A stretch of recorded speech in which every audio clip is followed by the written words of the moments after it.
Hello guys, welcome to my new blog. आज चाहिँ बिहान उठेर सबै काम सके अनि यसो कोठामा गएको त मेरो पुकुरे त धेरै फोहोर भएको रहेछ। यसलाई बाहिर लगेर पानीले भिजाएर साबुन पानी लाउँदै मजाले धुए। ठुलो भएकोले यसलाई उठाउन चाहिँ साह्रो गाह्रो भइरहेको थियो। बल्ल बल्ल उठाएर पानीले पखालेर खाटमा सुकाउन छोडिदिए अनि घरमा चाहिँ कोही नभएकोले अल्छी लागिरहेको थियो अनि पानीपुरी खान मन भएकोले चोकतिर लागे।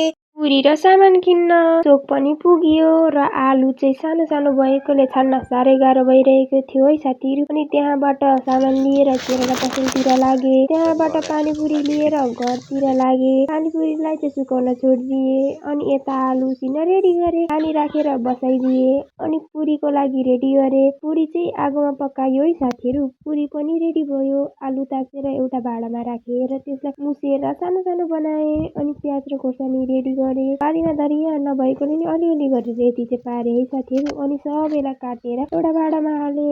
मुसेको आलुलाई मरमसला हालेर आलुको अचार चाहिँ रेडी भयो। अनि पानीपुरीलाई भाँडामा राखेर मरमसला हालेर त्यसलाई सबै घोले। पानीपुरीको झोल पनि रेडी भयो। सबै सामान रेडी भइसकेको थियो अनि बसेर गम खाए। पानीपुरी चाहिँ साह्रै मिठो भएको रहेछ। मन परेमा लाइक एन्ड